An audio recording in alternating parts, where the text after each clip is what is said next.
Well, Navratri. Navratri literally means 9 nights. Now, what's about 9 nights in India? In India, most of the things has a philosophy, a mythology, and some wisdom on how to live our living. And so has Navaratri, a mythology, a philosophy, and wisdom on how to live our living. What do I know about Navaratri? Not much. I know that these 9 days, the 9 days of Navaratri are divided into 3 days of what they call as Tamoguna, that is time of ignorance, perhaps even tiredness, lethargy, and then the following 3 days of Rajoguna, which is activity, restlessness,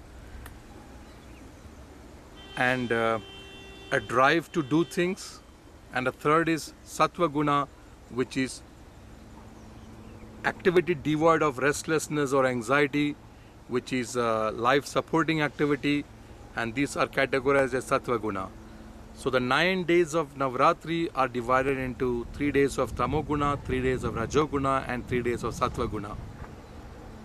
I know that there are a lot of calculations involved in this. That is the cerebral part of Navaratri. Like in everything in India, it has a mythology, a philosophy, and a wisdom of how to living. And they are also interspersed with a cerebral portion of the festivity and a celebrative portion of the festivity. So the cerebral portion of the Navaratri is perhaps how they calculate the days at which this falls. These 9 days falls in a year. There is a difference between the calculation of Navaratri in southern part of India and the calculation of Navaratri in the northern part of India. And there is a cultural difference on how they celebrate these 9 days between the south of India and between the north of India. I know so much that it's happening in Navaratri. Well, the best part is that this is a time for rest. Throughout the year we have been working, we have been indulging in activities, entertainment, and we have been kept busy, and we need time to recuperate, we need time to rejuvenate, we need time to rest, and we need time to relax. So relaxation, rejuvenation, recuperation, and rest can be done in these 9 days of Navaratri.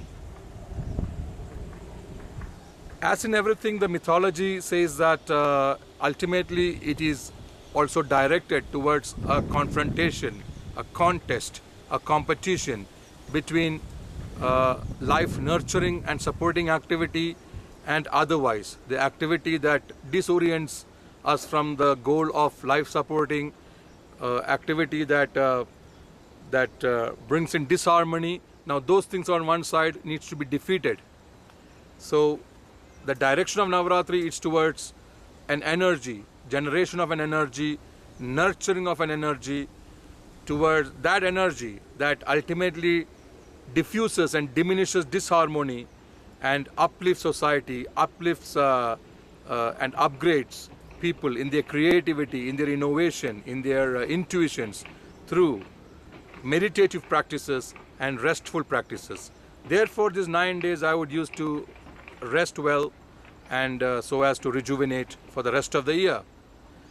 The other cerebral part of it is the yagyas and the homas, the way the prayers are held in India, such as Ganapati Homa, Vastu Homa, Rishi Homa, Durga Homa, Rudra Homa,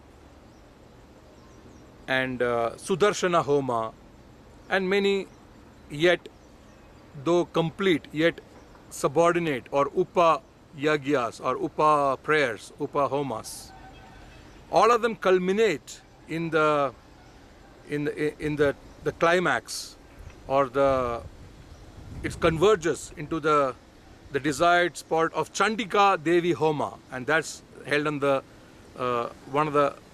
towards the last event of Navaratri, and the Chandika Devi is invoked through the cerebral part again, which is the mantras, which is the shastra, through various means. The invocation of Chandika Devi is done, and then she's respected, she's nourished, and this Devi prevails after that throughout for the next year to oversee that things are harmonious, uplifting, upgrading in the world. Brings in a lot of blessings for all the people who participate and respects the divinity of Chandika Devi. And then it culminates in the festive part, which is Vijayatra, the day of the victory. And culturally, in Mysore district, it's elaborately celebrated as Dasera. And in North India, throughout the 9 nights, the celebrative and the festive part of it is a night of prayers and dance and festivities called Garba. The young people, the old, they have a lot of rejoicing to do, a lot of music and traditional and cultural dance and festivities, celebration all revolves around this the season of Garba throughout the north part of India. In south part of India, again, there is a day in this Navratri that they give respect to the departed souls of the past, the great-grandparents, the grandparents, the departed souls of their family. They remember the family for a few generations before them, and they submit their tribute and obeisance through prayers. And a day is allotted for that among the Navratri. There's one day allotted for doing reverence and giving sanctity to all the tools, all the books that allows us education, that allows us knowledge, that allows us to make our livelihood. So everything is revered. They are sanctified through certain obeisance, certain ceremonies of washing, cleaning, and almost amounting to respecting them through prayers for the tools, for the vehicles, for the books. That all comes under a category that allows us to get knowledge and that allows us to bring in our livelihood. So these are the two attributes. One is the respect and the tribute to all the tools and books, and the other is the respect to the departed souls. So this is the other ceremonies all included in this 9 days of Navratri. I've seen in some houses they have these puppets. The dolls are all decorated. I do not know the significance of it, but they decorate up to 50 or 70 dolls in each house.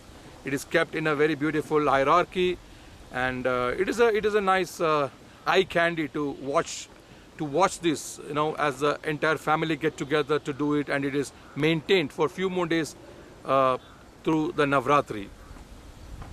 So these are some of the elements of Navratri, and obviously there's a lot of festivities, people coming together.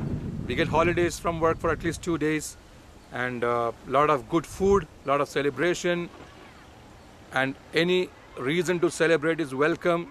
It brings in a lot of harmony among people. They greet each other and convey their best wishes and blessings for people to perhaps even allow the people generously to get whatever they desire.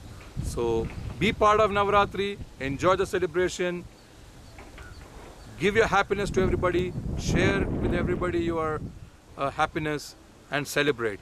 I convey my best wishes to all of you to participate in the Navratri celebration in India.